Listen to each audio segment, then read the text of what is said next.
हुर्र, चल चल। अरे जल्दी चल चल शंभू, जल्दी चल।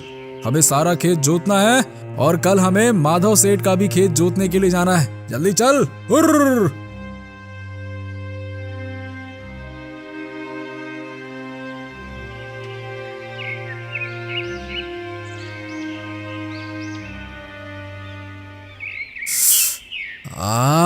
अरे बाप रे, इतनी कड़क धूप, मेरी तो जान निकलती जा रही है।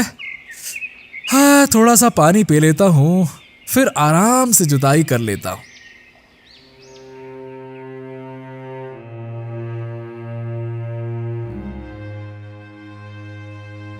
फिर बिरजू एक जगह पेड़ की छांव में बैठकर पानी पी लेता है। हाँ, हे भगवान, पानी पीने के बाद तो मेरा मन कुछ आराम करने को कह रहा है। ऐसा करता हूँ, कुछ देर आराम कर लेता हूँ, फिर अच्छे से जुताई कर लेता हूँ। बिरजू पानी पीकर उसी पेड़ की छांव के नीचे सो जाता है। तभी अचानक एक जहरीला सांप वहां आ जाता है और बिरजू के एक बैल को डस लेता है। तुरंत ही वो बैल मर जाता है।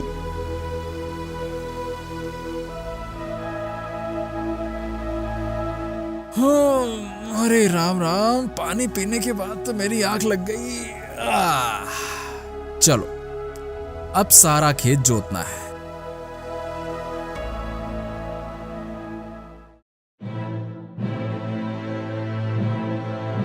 अरे ये क्या हो गया मेरे बैल को? हे भगवान, मेरे बैल को तो किसी जहरीले सर्प ने काटा है। अब मैं क्या करूं? एक ही तो सहारा था, अब मैं किससे मदद मांगू? फिर बिरजू शंभू को बिलक बिलक कर रोने लगा।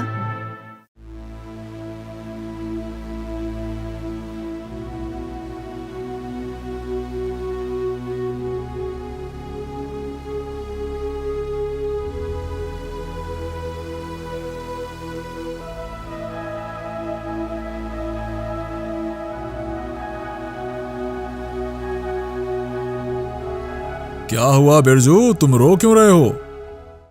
अरे क्या बताऊं माधव सेठ, कड़कती धूप से बचने के लिए जरा सा पेड़ के नीचे क्या बैठ गया, मेरी आंख लग गई। उसी वक्त एक जहरीले सांप ने आकर मेरे शंभू को डस लिया और जब मेरी आंख खुली तो मैं देखता हूँ कि शंभू मर चुका था। बताइए सेठ, अब मैं क्या करूं? भगवान ने मुझसे मेरे जीने का सहारा ही छीन लिया। घबराओ मत बिरजू, घबराओ मत, शांत हो जाओ। अब होनी को भला कौन टाल सकता है। मैं तुम्हें कुछ स्वर्ण मुद्राएं देता हूं, उन्हें बेचकर आज ही तुम एक नया बैल खरीद ले आओ, ठीक है? और कल से तुम्हारा जुताई का काम शुरू करो, ठीक? तुरंत ही माधव सेठ ने बिरजू को स्वर्ण मुद्रा से भरी एक पोटली दे दी।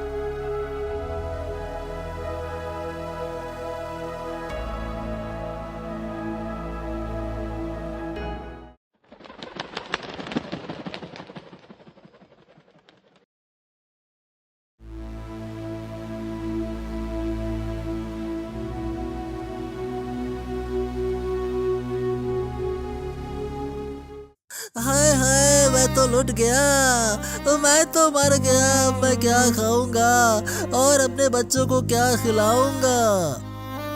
अरे ये सदानंद पेड़ के नीचे बैठकर रो क्यों रहा है? चलो जाकर देख लेता हूं।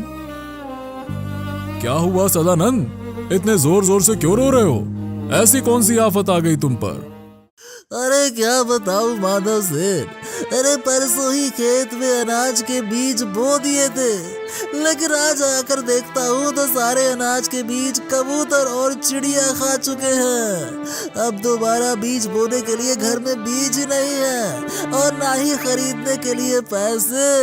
और अगर इस साल फसल नहीं हुई तो मेरा परिवार क्या खाएगा?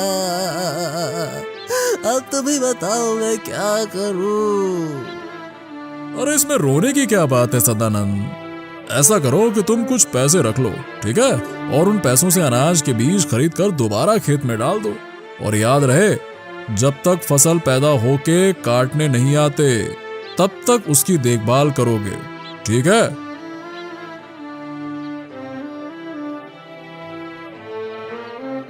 हाँ माधव सेठ, आपका मैं ये ऋण कभी नहीं भूलूंगा। मुझे कुछ समझ नहीं आया, इसीलिए मुझे रोना आया। मैं आपको सच्चे दिल से धन्यवाद देता हूँ। यह है माधव। गांव में लोग प्यार से उसे माधव सेठ कहते थे, क्योंकि उसका काम ही कुछ ऐसा था। जब भी कोई गरीब लाचार मुसीबत में होता तो वो अंदर से बहुत दुखी होता और पूरे दिल से अपने तरफ से उनकी मदद करता। हर वक्त इसी सोच में डूबा रहता कि वो गरीब दुखी लोगों की किस प्रकार मदद करे।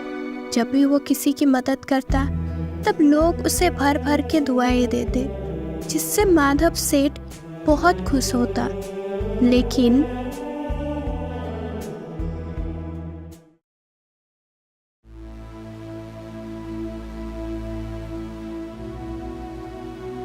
अरे सुना है कालू सेठ, वो गांव का माधव सेठ आजकल बहुत ही ज्यादा दान पुण्य कर रहा है।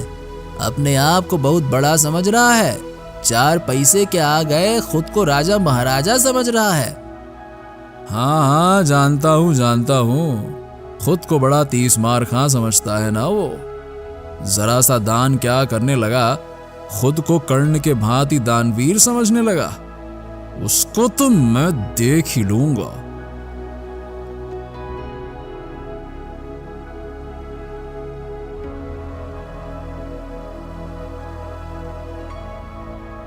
फिर कालू सेठ उस इलाके के डाकू गंगा सिंह को माधव सेठ को मारने की सुपारी दे दी।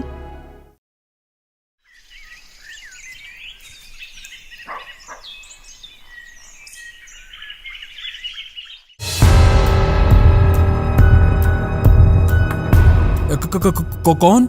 हाथ में चाकू लेकर क्यों आए हो? मैं चंगा सिंह इलाके का मशहूर डाकू।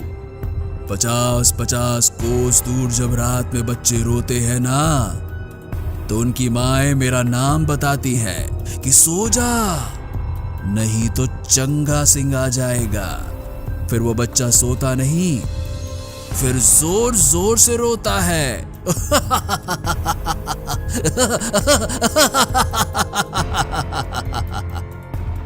अरे चंगा सिंह, भला तुम मुझे ये सब बातें क्यों बता रहे हो? अरे अभी मर ही जाओगे तो मरने से पहले बता देता हूँ। दरअसल गांव के कालू सेठ ने तुम्हें मारने की सुपारी मुझे दी है। तुम बड़े अच्छे काम जो करते हो ना, गरीब लोगों की मदद करते हो, ये सब उसे अच्छा नहीं लगता। इसीलिए वो तुम्हें मार के अपने रास्ते का कांटा निकाल रहा है, समझे? अब मरने के लिए तैयार हो जाओ।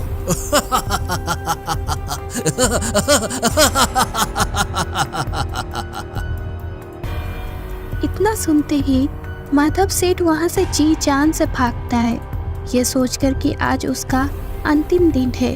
फिर माधव सेठ जंगल की ओर भागकर अंदर घने जंगल में जाकर एक पेड़ के पीछे छिपकर बैठ जाता है।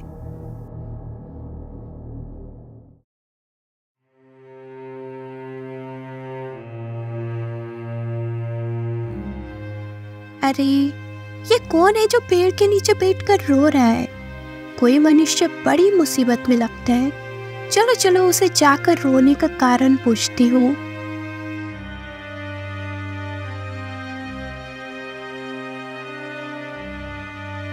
अरे भाई, तुम कौन हो और तुम यहाँ बैठ के रो क्यों रहे हो? मोरनी बहन, मेरा नाम माधव है और मैं पास के ही गांव में रहता हूँ। वहाँ मेरे दादा परदादा की जमीन है।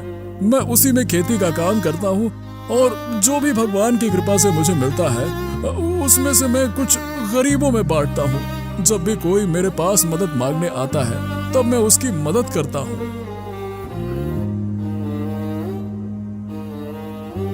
इस प्रकार माधव सेठ अपनी पूरी कहानी मोरनी को बताता है। माधव की ये बातें सुनकर मोरनी बहुत दुखी होती है।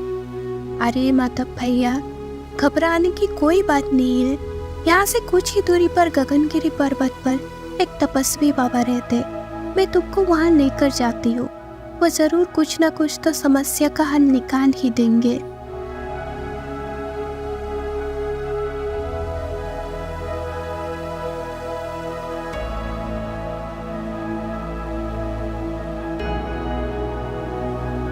फिर मोरनी माधव सेठ को उस तपस्वी बाबा के पास गगनगिरी पर्वत पे लेके जाता है।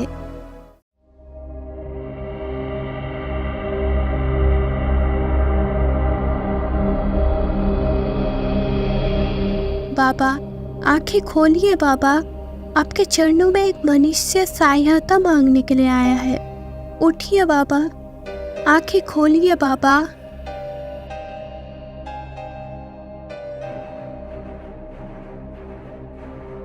फिर माधव सेठ अपनी पूरी कहानी उस तपस्वी को बताता है और बताता है कि अगर वो वापस गांव लौट भी गया तो कभी न कभी कालू सेठ उसे जान से मार ही देगा। हे गुरुदेव, मेरा मार्गदर्शन करिए। मैं तो सच्चे मन से गरीबों की मदद करना चाहता हूँ, लेकिन समाज में कुछ ऐसे लोग हैं जो ऐसा करने से मुझे रोक रहे हैं। अब मैं क्या कर सकता हूँ? सुनो बेटा, भगवान हर मनुष्य को उसके कर्मों का फल देता ही देता है। जिसके नसीब में जो कुछ भी लिखा है वो उसे भुगतना ही पड़ता है, और जिन जिन को भी कुछ मिलने वाला है वो उन्हें मिल ही जाता है।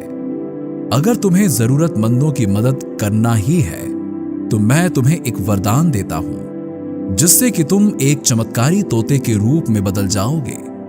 लेकिन याद रहे, इस काम में भी तुम्हें बहुत सारी कठिनाई आ सकती हैं। तुम्हें उनका सामना करना पड़ेगा। ऐसा कहकर तपस्वी उसे एक चमत्कारी तोते में बदल देता है। फिर वो चमत्कारी तोता तपस्वी का आशीर्वाद लेकर गांव की ओर निकल पड़ा।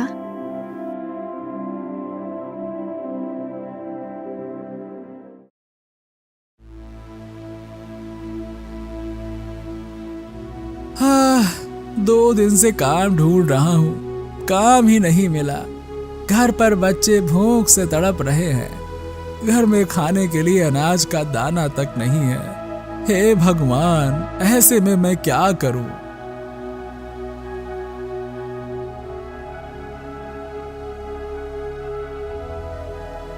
ये बेचारा तो बहुत दुखी है, उसकी मदद करनी ही चाहिए। इतना कहकर वो चमत्कारी तोता कुछ सोने के सिक्के उस आदमी के पास छोड़कर चला जाता है। अरे, इतने सारे सोने के सिक्के ये कहां से आए? लगता है भगवान ने मेरी सुन ली। हे भगवान, आपका लाख लाख शुक्र है, आपने मुझे और मेरे परिवार को बचा लिया।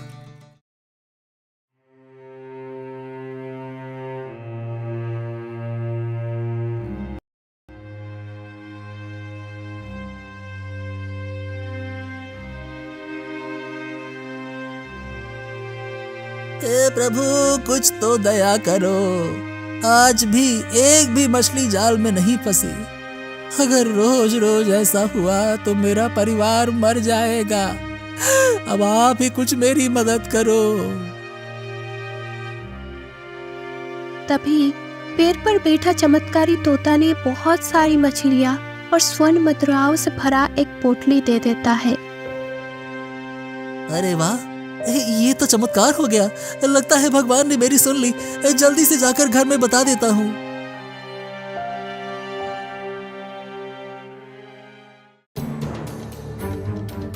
एक दिन बहुत सारे कौवे उस तोते के पीछे पड़ जाता है। कौवे तोते को चोंच मार मार कर घायल कर देता है। तोता आकाश में उड़ते उड़ते बहुत थक जाता है और एक खेत में जाकर गिर जाता है। पानी, पानी, पानी। तभी वहाँ एक किसान पहुँच जाता है। अरे, ये तोता तो बहुत ही बुरी तरह से घायल हो गया है। मैं तुरंत ही उसे पानी पिला देता हूँ। फिर उस किसान ने उसे पानी पिलाया। थोड़ी देर बाद वो चमत्कारी तोता स्वस्थ हो जाता है। चमत्कारी तोता उसे कुछ सोने के सिक्के देता है और वहां से वापस चला जाता है। लगता है ये कोई साधारण तोता नहीं है, ये तो कोई जादुई तोता है। काश ऐसा तोता मेरे पास भी होता। दिन रात काम करने की नौबत ही ना आती। सारी गरीबी एक पल में ही मिट जाती। फिर मैं जिंदगी भर आराम से बैठ जाता।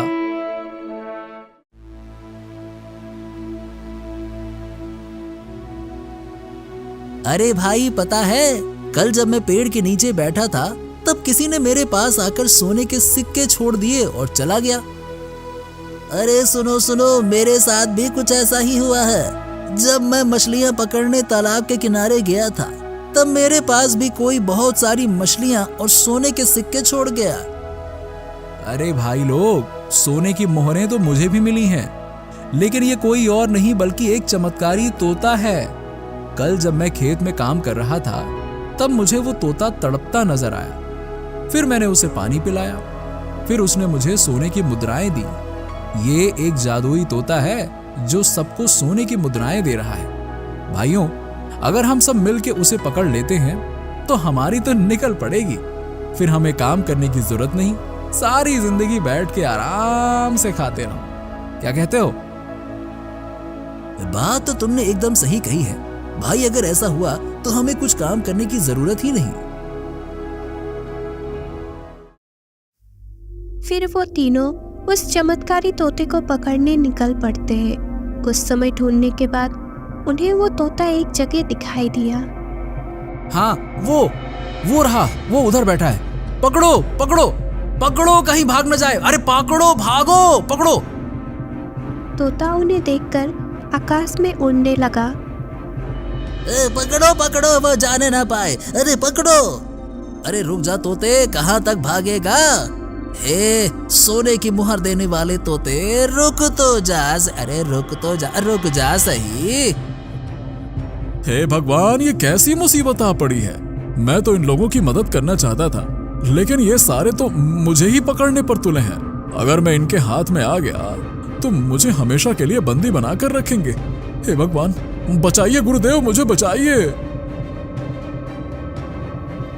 फिर वो चमत्कारी तोता उड़ते उड़ते तपस्वी के पास पहुंच जाता है। आंखें खोलिए गुरुदेव, आंखें खोलिए। बताओ बेटा, तुम किस मुसीबत में पड़े हो? गुरुदेव, आपने तो उन लोगों से बचने के लिए मुझे चमत्कारी तोता बनाया। तोता बनने के बाद भी मैंने उनकी मदद करनी चाहिए, पर गुरुदेव उन लोगों के भीतर लालच भरा पड़ा है। ज्यादा लालच के चक्कर में मुझे ही कैद करने चल पड़े वो तो। देखा, मैंने तुम्हें पहले ही बता दिया था कि तुम्हें बहुत सारी मुसीबतों का सामना करना पड़ सकता है। रही दूसरी बात, तुम कोई भी किसी भी रूप में मनुष्य की सहायता करना चाहो तो लालच आ ही जाता है, क्योंकि इस धरती पर मनुष्य ही एक ऐसा प्राणी है जिसकी इच्छाएं कभी भी कम नहीं होती। अपनी इच्छाओं को पूर्ण करने के लिए कई बार मासूम लोगों को कष्ट पहुंचाता ही पहुंचाता है। इसीलिए जिस किसी भी मनुष्य के भाग्य में जो कुछ भी मिलना होता है वो उसे अपने आप मिल जाएगा।